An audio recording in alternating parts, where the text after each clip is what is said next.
And thanks for inviting us in. It's now 11 o'clock and we begin tonight with breaking news. 4 people shot here in Indianapolis in less than an hour and a half. Police right now are working multiple cases and multiple scenes. We've got Logan Gay joining us live tonight at 11. She's on the northeast side. Logan, a lot to break down for our viewers. Yeah, that's right, Scott. Police have confirmed they found 2 men shot near this location on 46 in Arlington. Both men are stable. Now, they were found just a couple blocks apart, and investigators believe they're connected, but they're still investigating. They say this started as a shootout in an apartment complex parking lot, and several cars were caught in the crossfires. This happened just before 9 o'clock. Just an hour earlier, officers got called to this shooting along Brendan Way Court near 56 in Arlington. A woman was found dead at this scene. Police tell us they have a suspect in custody, and they believe this is a case of domestic violence.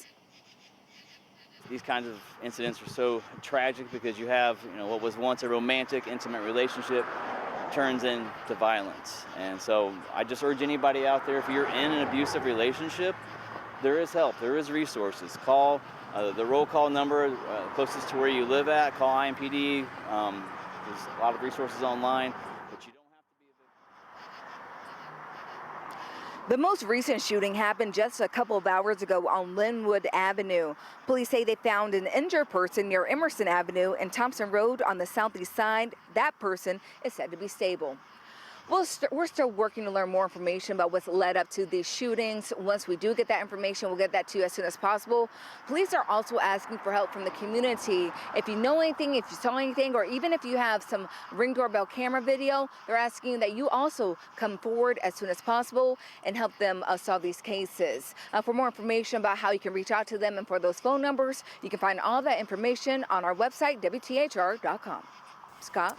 A violent night here in Indianapolis. Thanks so much, Logan. We're going to follow these stories for you overnight. You'll be able to find the breaking developments on WTHR.com and, of course, on Sunrise, which gets underway at 4 a.m.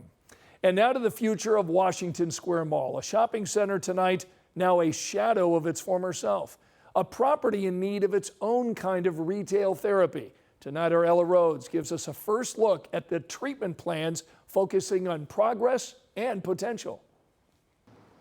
Retail, dining, and some form of indoor sports and recreation. It's what local architects say would make for the best use of the Washington Square Mall property. And they say it's what the people wanted to see most. It's fantastic. I like the vision that they have for it. Now, I want to see some materialization. In a packed house, Schmidt Associates shared their research from the last 3 months for potential developers to use as a guide when it comes to revitalizing the mall. I like to see the place for kids, and I want to see them focus a little bit on the over 55 community. Because people, I'm a realtor, and people that I know want to stay in this community. They've been here forever, but they just can't maintain a house. This map for the 94-acre site shows space for housing in yellow, light green for green space, fitness space in dark green, commercial space in pink, and mixed use in orange. But a lot of people worry this won't happen. People just need to be patient and, like he said, stay involved. City County Councilor Michael Paulhart led the initiative for the study. Now he plans to bring some form of this vision to life. Where I want to go from here is a developer call out for the site. I think this is going to take potential national partners, but certainly local partners. This rough draft also keeps a part of the mall standing for business owners like Jack Slime. I definitely want to grow with the Washington Square Mall as well, whatever that looks like. Many hopeful to see what happens next. Councilor Hart plans to bring the results of the study to the city next week to keep the ball rolling on this project. Ella, any word on potential buyers? Not just yet, but Councilor Hart did mention that the current property owners do not necessarily need to sell either. They can actually be partners in these plans if they want to do so. And is Washington Square Mall still open? Yes, it most definitely is. A lot of people think when they see these stories, that it's not, but it is still open, and there are still small businesses in there that need people to frequent them. Ella Rhodes has been covering this story for months. Thanks so much for joining us here at 11. Angela? Scott, we take you into Monroe County. Beautiful view in Bloomington on this Monday evening. Temperature right now 66. We still have 75 in Indianapolis, 68 Lafayette and Columbus, and 64 degrees in Richmond. More schools headed back to school this week. And at the bus stop tomorrow morning, mostly sunny, upper 50s, low 60s. Recess temperatures expected in the upper 70s and a high of 83 tomorrow. 83 Indianapolis and Kokomo, 84 in Bloomington. We'll look ahead to some storm chances late week in a few minutes. All right, Angela, we'll see you in a little bit. The Beech Grove City Council just voted tonight to approve a wheel tax increase. So this means most drivers will pay $25 when registering their cars at the BMV. Now for commercial vehicles, that price is $40. This all starts in 2027. The mayor told 13 News tonight those amounts are the minimum established by Indiana law. City leaders supporting this measure say it opens up options for funding infrastructure projects. Here's a look at the other stories making headlines right now. Tonight, 7 IU fraternity brothers are facing felony charges connected to hazing allegations. Court documents say 2 pledges had to be hospitalized after an initiation ritual last fall at Phi Kappa Psi. They say more than 3 dozen pledges were forced to do extensive exercises for at least 3 hours. All 7 men are expected in court next month. Tonight, we're getting new insight into a double shooting that left 1 man dead and an off-duty Lawrence police officer injured. This happened late Friday night here in Indianapolis. Investigators believe Lieutenant Bill Benjamin was inside of a house with a woman who lived there.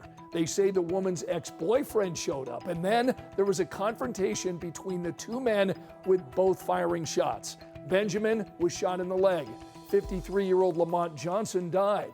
Police tonight are calling this shooting self-defense. Investigators just identified the 19-year-old man who was killed in a shooting on the east side of Indy near 10th and Arlington. Police say Turian Carpenter died after someone drove him to the hospital. A man is under arrest tonight on preliminary charges of murder and robbery. New grant funding is in place tonight to help support several African American historical sites across Indiana. They include Allen Chapel African Methodist Episcopal Church here in Indianapolis and the Union Literary Institute Preservation Society in Randolph County.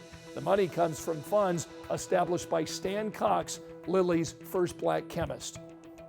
And Noblesville schools will host dozens of public meetings and open office hours ahead of the upcoming November election. That's when voters will weigh in on a referendum calling for an increase in property taxes to help fund the school district. The first meeting is August 12th. We've got a full look at the schedule right now on WTHR.com.